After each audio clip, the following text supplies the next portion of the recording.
હું કોઈને ખવડાવી ન શકું ને તો મારે કોઈનું ખાઈ ન જવાય આ જગતમાં. જે માણસ કોઈકને ખવડાવીને રાજી થાય છે એ માણસ આ જગતનો સૌથી અમીર માણસ છે સાહેબ. હવે જમી લેવાય.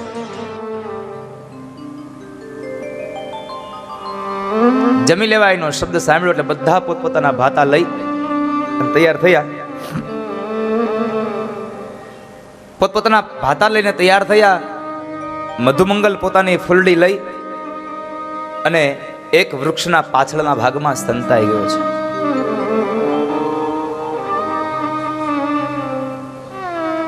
બધા સખાઓ બેસી ગયા છે. એમાં ભગવાન કૃષ્ણ બધાની સામે જુએ છે. બધા સખાઓની સામે જોઈ અને કૃષ્ણ બોલ્યા છે, એ ભાઈ, આ મધુમંગલ દેખાતો નથી, ક્યાં ગયો? બધા કહે છે હમણાં જ અહીંયા હતો. ચારે બાજુ બધા મિત્રો જુએ છે. એમાં બરાબર એક ઝાડના થડ પાછળ મધુમંગલ દેખાયો. એક સખો કહે છે, ગોવાળ કહે છે, એ કનૈયા જો સામે સંતાયો છે. કનૈયા તરત જ પાછળવાળું જોઈને કહે છે, એ મધુમંગલ અહીંયા આવ, તારી માએ જે કાંઈ મોકલ્યું છે અમને આપજે, એકલો એકલો ખાઈ જતો નહીં. મધુમંગલ કહે છે, કનૈયા હું શું આપું? મારી માએ કાંઈ નથી આપ્યું મને, હું શું આપું? 3 દિવસની ખાટી છાશ લાવ્યો છું, પણ તને કેમ આપી? છતાં પણ મધુમંગલ આવે નહીં. એટલે કનૈયો ઊભો થયો, મધુમંગલને લેવા માટે જાય છે. એને જ્યાં લેવા માટે જાય એટલે મધુમંગલને થયું કે હમણાં આવશે તો મારા હાથમાંથી આ ફૂલડી લઈ જશે ને છાશ પીશે ને તો બધા સખાઓ મારા ઉપર હસી પડશે. માટે મધુમંગલે ફૂલડી ખોલી અને સીધી જ મોઢે માંડી દીધી. કનૈયો એકદમ દોડ્યો છે કે એ મધુમંગલ એકલો એકલો ન પીશ, અમને આપજે. પણ કનૈયો જેમ જેમ નજીક આવતો જાય તેમ તેમ મધુમંગલ એકદમ જલ્દી પેલી છાશ માંડ્યો પીવા. એટલે અડધી છાશ મોઢામાં જાય અને અડધી છાશ નીચે ઢોળાય છે. નીચે ઢોળાય છે છાશ. કનૈયો એકદમ દોડતા આવી અને એના ફૂલડીમાંથી નીકળેલી છાશ છે એ છાશ ભગવાન કૃષ્ણ પીવે છે. ખાટી છાશ પીધી એટલે મધુમંગલે પ્રશ્ન કર્યો, કનૈયા તું રોજ તાજું દહીં ખાય, તાજી છાશ પીવે, અને આજ મારી માએ મારી સાથે 3 દિવસની વાસી ખાટી છાશ આપી હતી, તને ખાટી ન લાગી? ત્યારે કનૈયો કહે છે કે મધુમંગલ છાશ ભલે 3 દિવસની વાસી રહી, ખાટી રહી, પણ એક વાત યાદ રાખ, તારી માં પૂર્ણિમાસીનો પ્રેમ એટલો આમાં ભળી ગયો હતો ને કે 3 દિવસની છાશ પણ આજ મને ખાટી નહીં મીઠી લાગે છે. અને હંમેશા આ જગતમાં સાહેબ ભગવાન તો શું, આ જગતનો કોઈ પણ જીવાત્મા હોય એ પ્રેમનો જ ભૂખો હોય. મહેમાન આવે ને કદાચ તમે 32 ભાતના પકવાન ન બનાવો ચાલે, પણ ભાવથી રોટલો અને છાશ ખવડાવો ને તો એને અમીનો ઓટકાર આવે. બાકી ભાવ વગરના 32 ભાતના પકવાન જમાડો તો એને કાળી જીરી જેવા જ લાગે, એને કડવા જ લાગે સાહેબ. ભગવાન ભાવનાઓનો ભૂખો છે.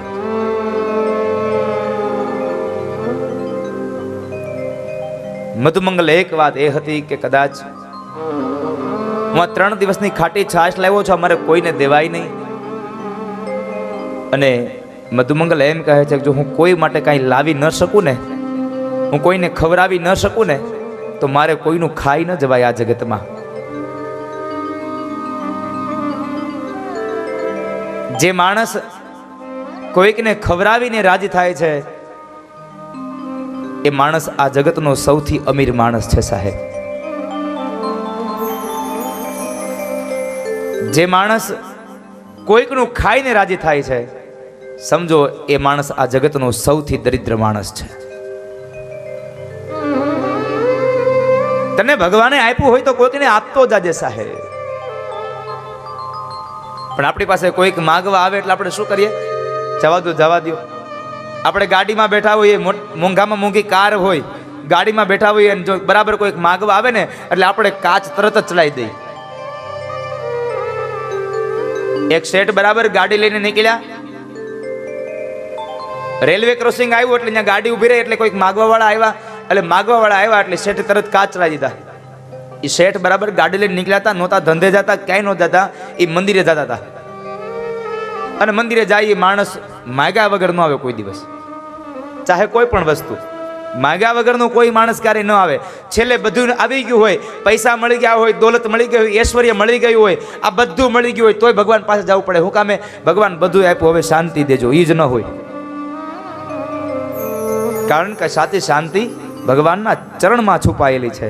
જ્યારે ભગવાન આ જગતના તમામ જીવાત્માને બધું દાન કરતા હતા ને, ત્યારે ભગવાનના હાથમાંથી એક વસ્તુ નીચે પડી ગઈ એટલે ભગવાન તરત જ એકદમ દોડી અને માથે પગ મૂકી દો. આ દ્રશ્ય લક્ષ્મીજી જોઈ ગયા.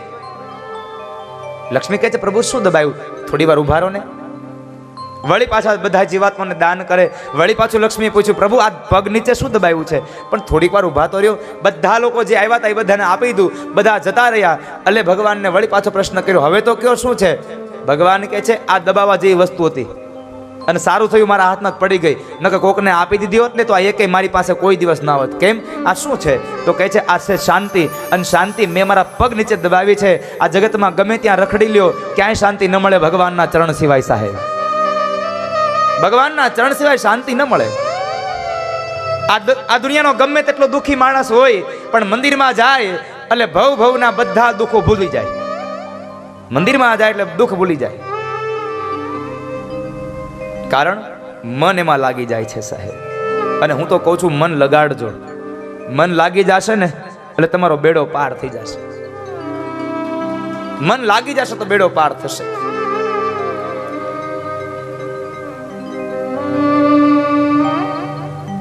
ભાવે કુભાવે પણ તમે ભગવાનને ભજજો સાહેબ.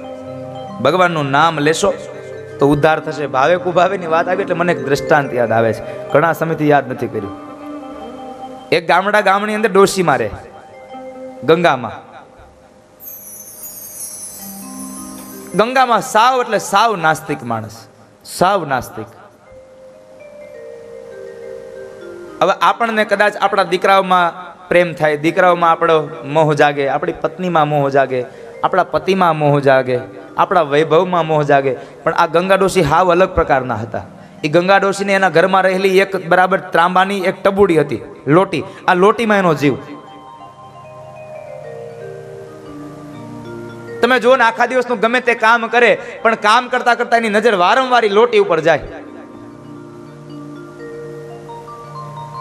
ગંગામાના ઘરની બાજુમાં બધી ગામની ડોશીઓ ભેગી મળી શેરીની અને ત્યાં સત્સંગ કરે, પણ ગંગામાં ન જાય કોઈ દી. ઓલી ડોશી સાંજે આવીને બોલાવે, એ ગંગામાં હાલો ને આજ સત્સંગમાં. મારે આવું જ, તમે તમારે કરો જે કરવું હોય. એમાં બરાબર એક વખત ગામમાં ભાગવત પારાયણ બેઠી.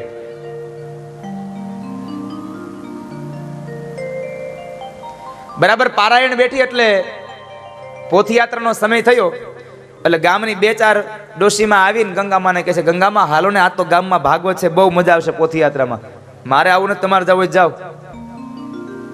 એ ડોશી ગઈ. બધા પોથયાત્રા પૂરી કરી અને ગોરદાદાએ માતમ વાંચ્યું. એ માતમની કથા સાંભળી, બહુ મજા આવી. ઘરે આવ્યા, બીજા દિવસનો સૂર્ય ઉદય થયો, વળી કથાનો સમય થયો એટલે વળી પાછી ડોશી ગયું, અરે મારી હાલો ને, બહુ મજા આવે છે કથા સાંભળવાની, મારે આવું નથી કે. આમ 2-3 દિવસ રોજના માટે ડોશી આવે બોલાવા, પણ ગંગામાં જાય નહીં. ચોથા દિવસે વળી પાછી ડોશી આવી, ગંગામાં હાલો ને, આ તો નંદ ઉત્સવ છે, મજા આવશે, મારે આવું નથી કે. અરે હાલો ને હાલો. બહુ વાહે લાગ્યું ને એટલે ડોશીમાં થયું, હાલ ને આજ નો દી હાજરી પુરાઈ આવું. એટલે આને એમ થાય ગોષ્ઠીમાં આવી ગયા અને મને મારું લોહી પીતું બંધ થાય. એ ઉભી રહ્યો ડોશી. ગંગામાં અંદર ગયા, નાની એવી થેલી લીધી. થેલીમાં મૂછડી તો લીધી છે કે નહીં લીધી રામ જાણે, પણ એને ઓલી લોટી તો ભેગી લઈ જ લીધી. લોટી ભેગી લઈ લીધી એને. એ લોટી લઈને બરાબર ક્યાં છે, હજી ભટ્ટ બાપા આવ્યા નથી. અને બરાબર એ મંડપ રચાયો. એ મંડપના જે થાંભલાઓ હતા ડોશીમાં ઉંમર લાયક હતા, એટલે ટેકા વગર બેહી અગે નહીં. એટલે ટેકે બેહી ગયા અને આ બાજુ આ બધા આવીને ધૂન ગાતા હતા. તે ધૂન ગાતા હતા ને એ સમયમાં બરાબર ડોશીમાં આવી ગઈ નીંદર. ગંગામાં સુઈ ગયા. ભટ્ટ બાપા આવ્યા, એને મંગલાચરણ કર્યું, કથા ચાલુ કરી, બધી નજર ફરતી હતી. એટલે બરાબર ડોશીમાં ઉપર નજર ગઈ કે આ તો ડોશી મારી પેલા આવીને સુઈ ગયા છે, કઈ વાંધો નહીં. હાનની આરતી થઈ ગઈ તો ડોશી ઉઠ્યા નહીં. અને જેને નીંદર ઘેરે ન આવતી એની કથામાં વહી આવજો. હા, જીવનનો થાક ન ઉતરે ત્યાં દિવસનો થાક ન ઉતરે ત્યાં સુધી માણસ ક્યારેય ઊંઘી ન શકે. જેનો થાક ન ઉતરતો હોય ને એ મારી કથામાં વહી આવજો. થાકને ઉતારવાની મોટા મોટી દવા છે મારી આ ભાગવત કથા સાહેબ. જીવનનો થાક ઉતારી દેશે, તમારા દિવસનો નહીં, તમારી આખી જિંદગીનો થાક ઉતારી દેશે. ભટ્ટ બાપા પાછા ઉતારે વયા ગયા. બધી ડોશી ઉભા થયા તો ગંગામાં તો હુતા ને હુતા જ. પછી ડોશી આવીને હલે બા, એ જમનાર, એ ડોશીમાં ઉભા થાવ, હાલો કથા પૂરી થઈ ગઈ. હે હાલો હાલો હાલો. ઉભા થયા, ઓલી ઠેલી લીધી, ખાલી ઠેલી, લોટી કોક લઈ ગયું. અને એ જે ડોસ્યુ આયરે આવ્યા હતા, જે પરાણે લઈ આવ્યા હતી, ડોસ્યુની દશા કરી છે ગંગામાએ. તમને ના પાડતી કે મારે નથી આવવું, અહીંયા મને લઈ આવ્યું, શું થયું? અમારી લોટી ખોવાઈ ગઈ, જ્યાં સુધી મારી લોટી નહીં મળે ત્યાં સુધી મને હક નહીં થાય, આમ છે ને તેમ છે.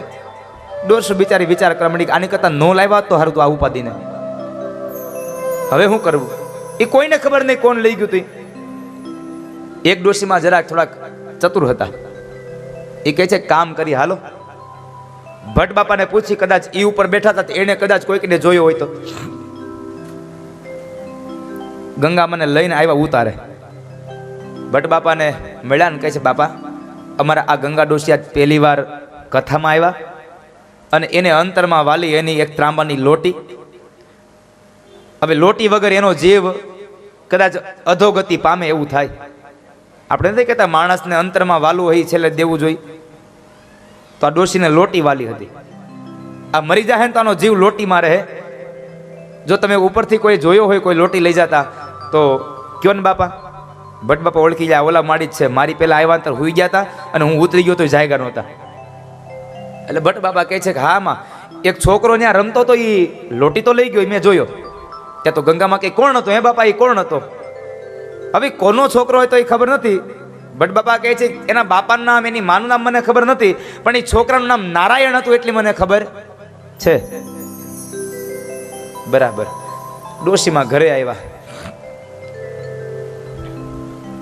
ડોશીમાં ઘરે આવ્યા, આખો દિવસ જ્યાં પણ કામ કરે એનું મન કે કામમાં લાગે નહીં, સતત બસી લોટી લોટી લોટી જ યાદ કર્યા કરે. બીજા દિવસે કથામાં જવાનો સમય થયો, ઓલી ડોશી બોલાવા આવે ત્યાર પહેલા તો ગંગામાં તૈયાર થઈ જાય. એ કે હાલો આજ તો હું આવે. બધી બાયુને અચરજ થયું, આ શું છે? ડોશીમાં આવ્યા હારે. અને આપણે રિવાજ હોય ને, તમે જેમ આજ બપોરે રાધાજીનું ઝાંઝરિયું ગાતા હતા.